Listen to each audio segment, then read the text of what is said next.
Broadcasting live from the Black Hills of South Dakota, this is your news leader, the Rapid City Journal.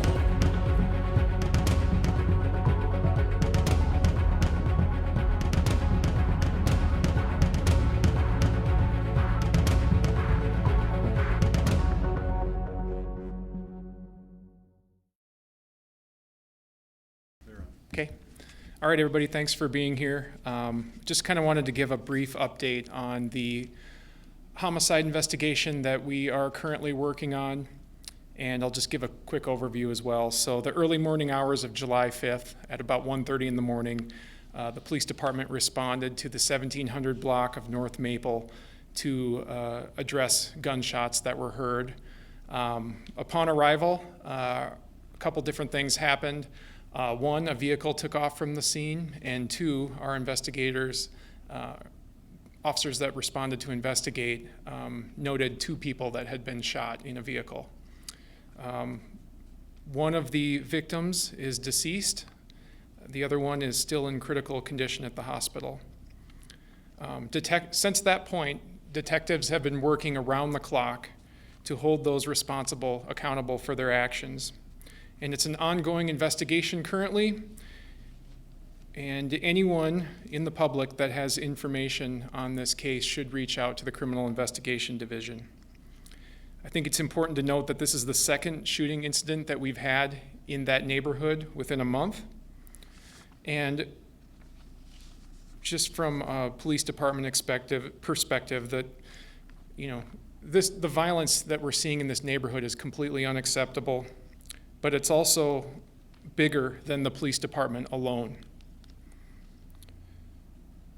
It will take everybody working together to help address an issue like this. This isn't just simply a criminal justice issue. This is a community issue, and that's why we're here today, trying to bring this information to light for awareness purposes. Thank you, Chief. So there's about 80,000 people in Rapid City, men, women, and children, and about 150 police officers. And as you can tell just from the sheer numbers, the police don't stand a chance regulating the criminal behavior of an entire community, or the threatening behavior, or the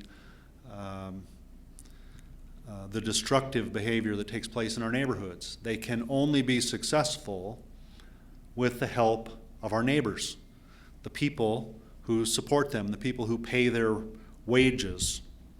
And so it's time for the community to stand up against violence. In fact, it's past time. So tomorrow night, 5 o'clock, we are meeting up at the Knollwood Apartments, affectionately referred to as the ABC Apartments, at 1721 North Maple for a block party, a gathering of community members from within and in addition to from all over town.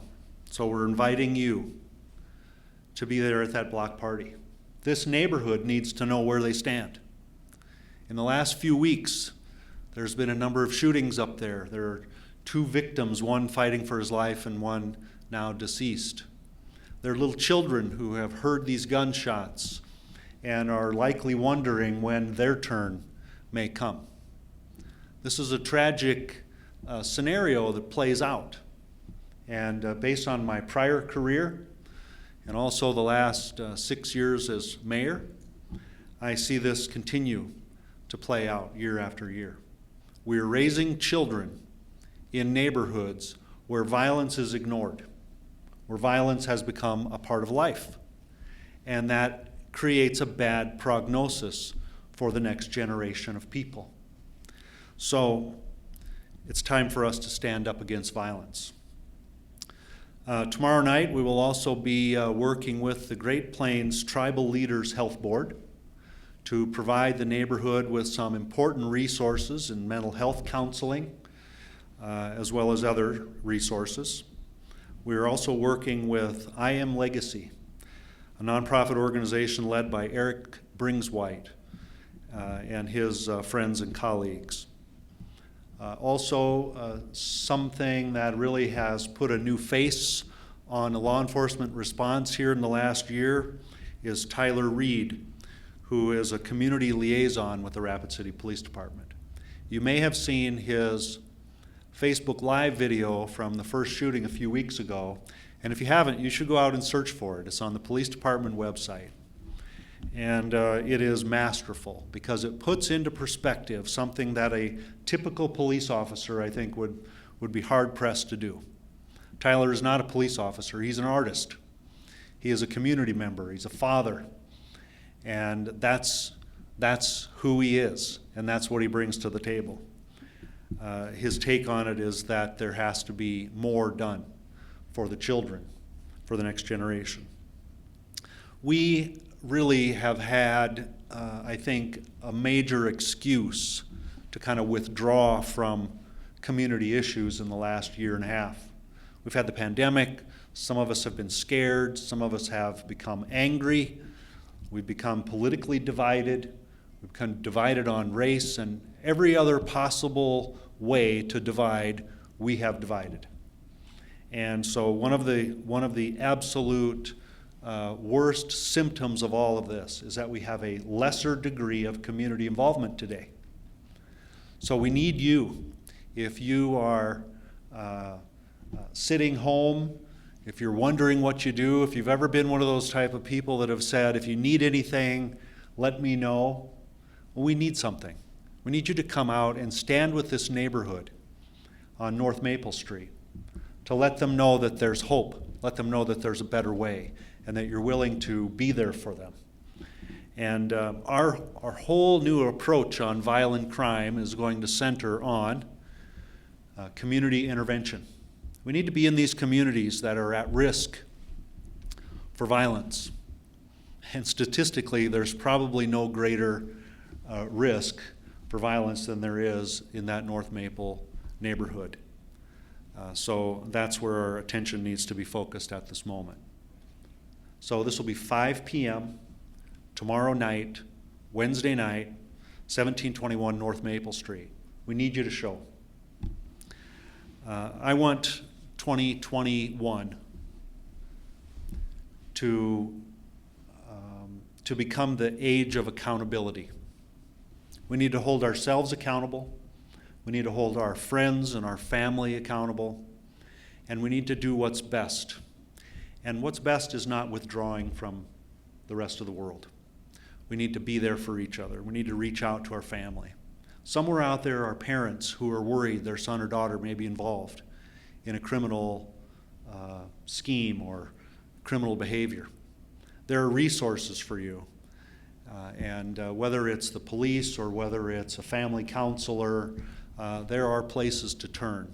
And we hope to have people at this community event that you could talk to and get some direction as far as where to go.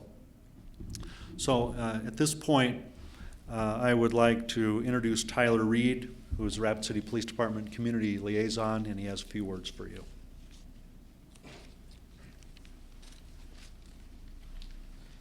Thank you, Mayor. I don't really have anything prepared in regards to this. I'll just tell you a little bit about what the last few weeks have been like at the ABCs. I work there. I work at the substation there. I'm there daily, and basically my focus, the best help I can provide, is just to build a good relationship and be a good servant to the children that live there, the youth, the next generation. They need a lot from us right now, and they're good kids. They've seen a lot over the last few weeks. They talk to me about it, and there's trauma there. But they're also becoming desensitized to a lot of what they're seeing because they still have to grow and exist throughout it. And we could do better. We could do better as a community if we want to look at each other and recognize that, the community part. There is no other solution. And I'll reiterate what Chief and Mayor said, this isn't a police problem. It's a community problem, and the solution is within the community. There is no other way to solve this. We need engagement. We need people from this community who can come out and, do what we did yesterday. Yesterday, my kola, Eric Bringswhite, and I, and some of his group were out at the ABCs in the pouring rain last night, and we were singing songs and prayer and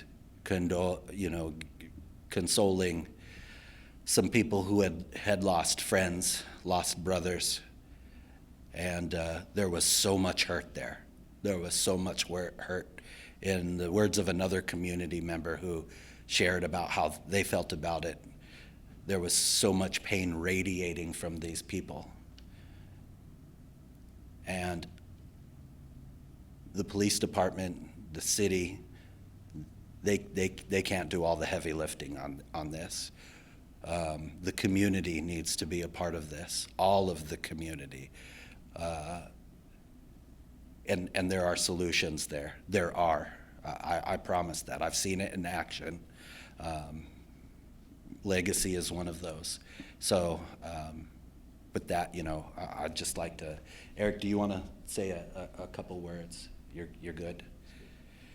So I guess I'll leave it with that. Please come out. Please show these kids and these families that we do care, that we are invested in them, and their voice matters and their safety matters. Thank you. Any questions from the media here today?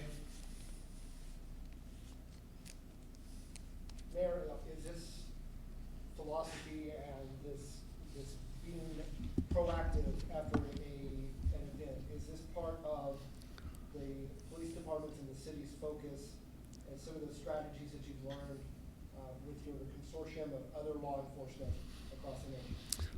Well, community, the question was for any viewers that might be watching this on the city page, is the event we're planning in response to what we have been introduced to recently with our consortium of cities across the nation that are going to be practicing community violence intervention? I'd say yes and no.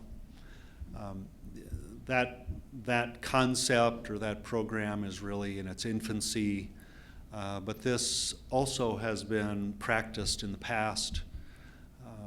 No one gave Tyler and the PD any marching orders a few weeks ago prior to my trip to Washington, but they were up there intervening with that community and talking to them. So, but I think this is the future. The future is that we have to direct families, mothers and fathers, sisters and brothers, aunts and uncles, grandmas and grandpas, friends, colleagues, to pay attention and to start seeing the signs and intervening in your loved one's life to get them the help they need before they offend. Responding to a crime, investigating, talking to victims, identifying perpetrators, arresting them, prosecuting them, sending them to prison, that is the oldest tool in the law enforcement tool chest, and it is marginally effective. It's effective on the short term, but that's all. So we have to try different things. The time for sitting around really should be over. We should be standing up for these communities, because this community could be your community next. And as Eric Bringswhite was pointing out earlier, and I'll paraphrase, the bullet coming out of the gun doesn't know or care whether you're red, yellow, black, or white. It is non-discriminatory. It hits someone and the damage is done. So we need to try every different approach we can imagine to get to the bottom of it. Anyone else? Yeah, as far as, other community engagement efforts that you, the city, and the police department are kind of doing, do you just kind of want to explain some of those and what you guys do in efforts to involve yourself with the community more? I'll turn that over to Don Hedrick. Thanks, Mayor. So a couple different things. Many folks are aware of the work that we do with our homeless population. We spend a lot of time over this last 6 months to a year trying to bring other folks to the point of intervention with us. So besides just a police officer standing, trying to figure out where it would be best for someone to go or how to provide resources, we've actually introduced bringing social workers with us out on the streets. Another thing would be our youth engagement that we have been working very hard with over the last couple years. Folks might be familiar with our Police Athletics League, otherwise known as PAL. It was kind of born of us trying to help out at summer nights with some of the kids that were running around doing things that kids do, and we brought down a couple basketball hoops, and it sort of took off from there. We've been able to engage with kiddos that we would not normally have been able to do without creating those fun experiences. And now we have folks in our community that are able to walk away and have a good experience with a police officer. Lastly, I think there's a lot of room to grow in one area. I think there's a lot of opportunities for mentorship. Really appreciate what I Am Legacy is doing in our community, where they're working with folks that are heading down the wrong path and trying to help them out, trying to steer them into a different direction in life. So I think there's much more room for mentorship here in our community, and those are things that I and the police department, we can't provide that on our own. We need help from mentors in our community to bring that resource. So, thank you. Any other questions?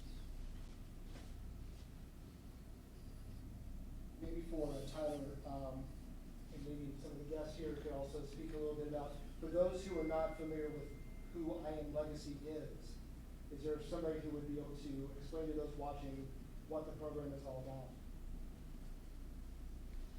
Would you mind coming forward?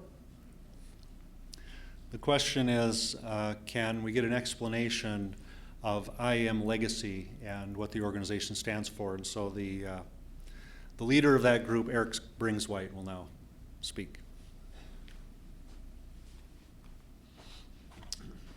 Hello. I Am Legacy is short for Indigenous America's Legacy. We're a teaching and learning opportunity in the community. We focus on at-risk youth, system-involved adults, and families who are experiencing a little bit of the traumatic effects of, what has become the predominant youth experience here in our community. A little bit more is we offer something every day of the week, from 8 to 8 every day. And some of our philosophies are, I see all the work that's being done in this community by all the service providers in the community, and it's wonderful work. I think our goals are the same in this community. We want a more safe and just community. But if we're having these meaningful discussions regarding safety and regarding justice, we're leaving out entire demographics out of the discussion. There is very rarely, aside from Tyler, community input. And as we're seeing, policing alone is not working. Our community must meet some of these desires for change at least halfway, at least part way. And that's how these changes will become self-sustaining. That's how our community will become safer and more just. This isn't a North Side problem. This isn't a Native American problem. We didn't create none of this. We didn't ask for none of this. We do not deserve any of this. This is an opportunity for more of us to come to the table and add our voices to these solutions. And, you know, these discussions aren't closed. I just got here, you know, we're not law enforcement, you know, we're not city administration, we're not a lot of things, you know, and sometimes we don't even have all the answers. But what we here to share is with our young people is some of the things that don't work. We're been there. We were BTDTs, been there, done that, and that's all we want to do is help. I think it's time that our community stops taking sides and we become vested in our community. We've seen what a lack of discipline and unity has brought this community. Let's see what discipline and unity could bring.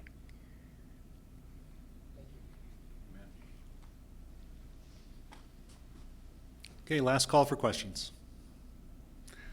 Thank you all for being here. Hope to see you tomorrow night, 5 o'clock. Thank you.